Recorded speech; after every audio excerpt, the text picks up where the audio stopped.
pemirsa, kita memasuki segmen ketiga dan kita akan bicara mengenai executions daripada branding strategy. Dan masih bersama kita BRI Syariah, BNI Syariah, dan dari Wardah Kosmetik. Kita akan dengarkan bagaimana kendala-kendala yang dihadapi pada saat mengimplementasikannya dan bagaimana mereka re-strategizing rebranding strategi berkait dengan masalah respons yang diterima dari masyarakat. Kita akan berikan kesempatan kepada Pak Alun dulu ya Pak ya, dari BRI Syariah. Saya persilakan Pak.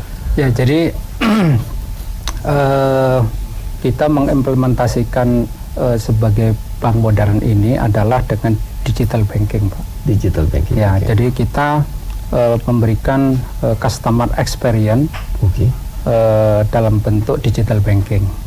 Ya, baik itu di dalam finansialnya, baik itu payment, seperti pembayaran, kemudian transfer dan sebagainya, termasuk di dalamnya untuk pembukaan rekening dan kemudian pembiayaan ini bisa cukup melalui HP aja. Cukup melalui HP. Ya, kita sudah bekerja sama dengan beberapa fintech ya. Contohnya kalau untuk pembiayaan kita bekerja sama dengan Bukalapak. Kita membiayai pelapak-pelapaknya secara online.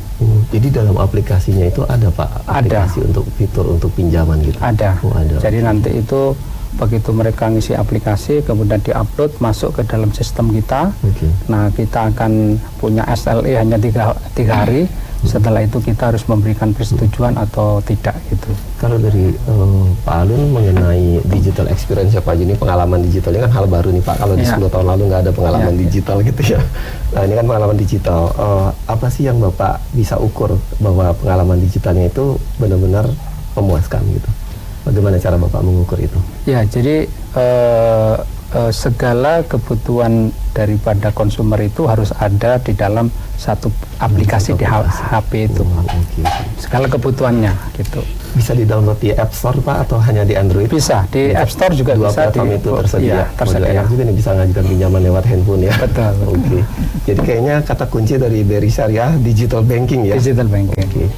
Kita beralih ke Wardah, Bu. Pada saat Ibu pengen ini bertahan sebagai merek yang terkenal dan dikenal gitu oleh masyarakat, dipakai gitu, bagaimana Ibu mempertahankan itu? Karena sejalan dengan waktu mungkin kan ada tumbuh persaingan, juga perubahan selera kan gitu ya Bu. Gimana Bu, boleh cerita? Ya, jadi mungkin saya mau ini lagi dulu. Kita mulai dulu tahun 95 ya kan, kembali, ya. Dengan ya kurang bagus lah waktu produk awalnya.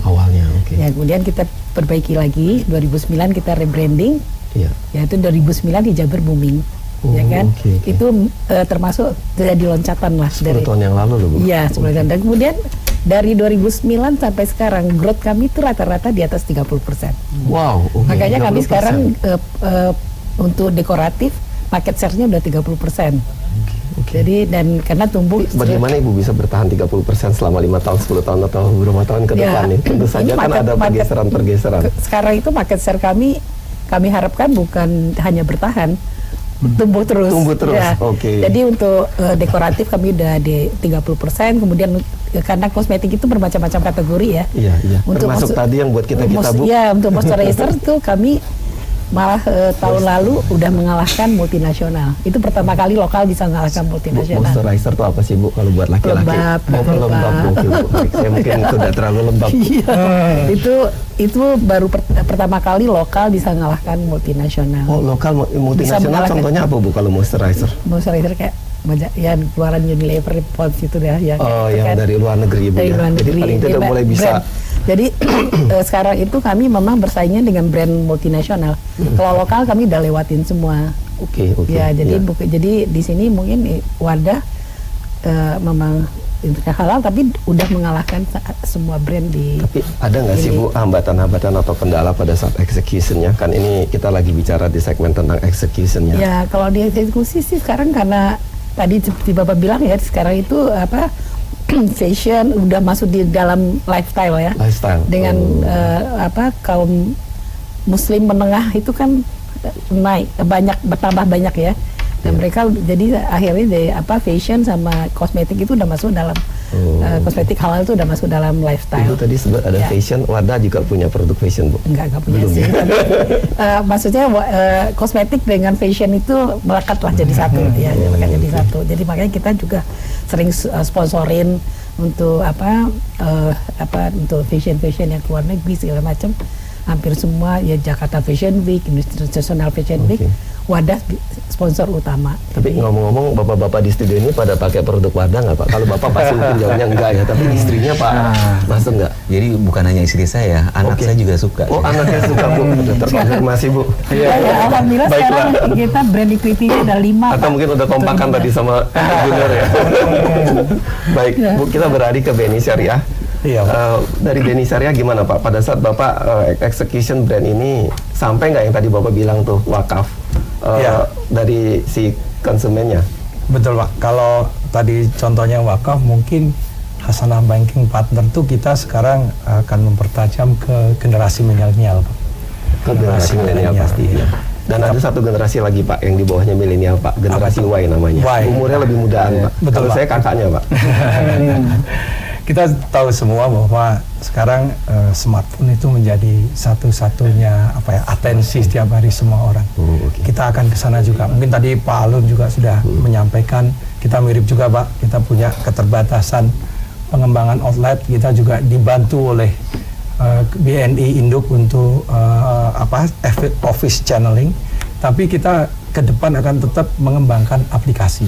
Nah, kita sudah melakukan proses yang cukup tajam, jadi kita tanya milenial, kita adakan FGD, dan munculnya memang ada aplikasi yang dibutuhkan, tidak hanya aplikasi untuk transaksi perbankan, tapi aplikasi-aplikasi yang membantu Muslim lifestyle-nya setiap hari. Muslim lifestyle. Iya.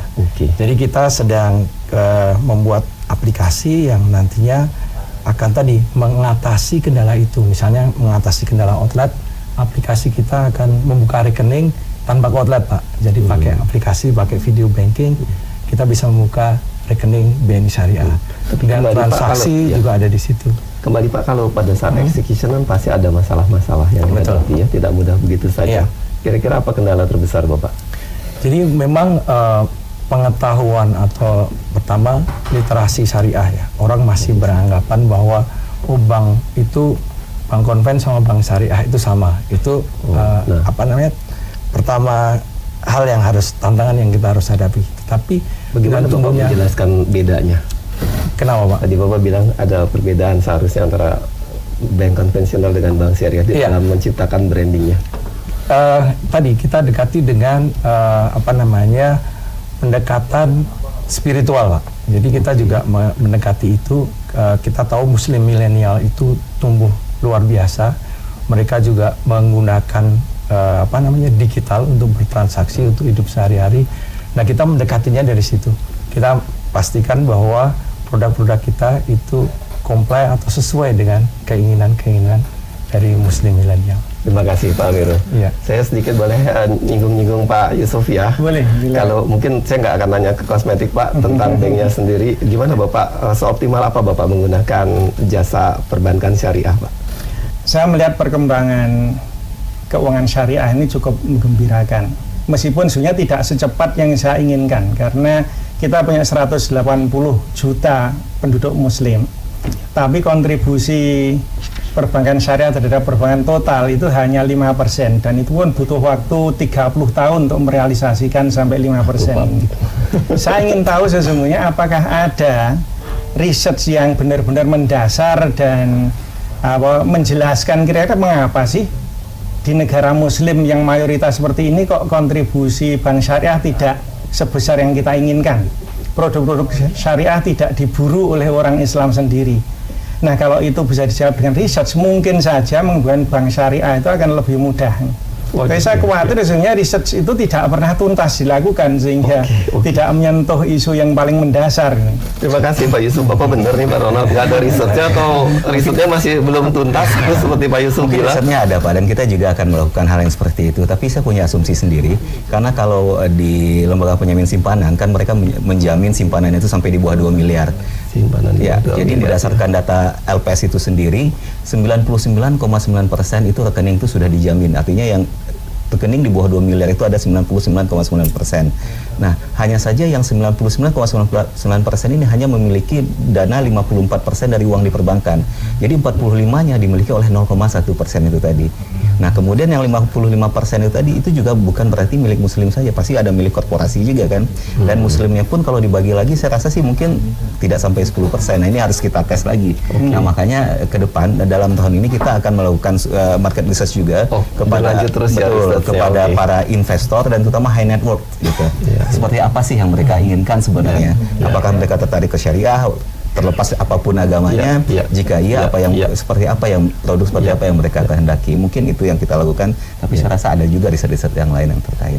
Jadi continuous research Bapak akan nanti disampaikan juga Pak ya ke Pak Yusuf. Memang ke depan kita fokus ke yang ini Pak, high net worth, karena kalau yang spiritualnya sudah kuat ya pasti juga sudah gunakan dari KNKS sendiri sering nggak Pak publish di websitenya gitu supaya tadi pemirsa tahu nih research ini terus dibuat lebih presisi lagi gitu. Kita ada program itu, Indonesia Network for Islamic Economic Studies.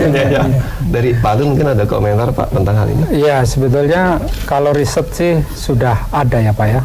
Jadi pernah ada satu riset itu hasilnya bahwa 65% dari nasabah bank konvensional ini mau berpindah kepada bank syariah sepanjang satu diberikan kemudahan yang sama, diberikan layanan yang sama, jaringan yang sama, IT yang sama. Persis sama dong. Ya, enggak artinya kemudahan yang sudah pernah didapatkan di bank konven ini bisa diberikan oleh. Saya akan konfirmasikan hasil itu Pak, karena dari media Aku Tahu Research kita juga melihat hal yang sama seperti yang Bapak sampaikan tadi.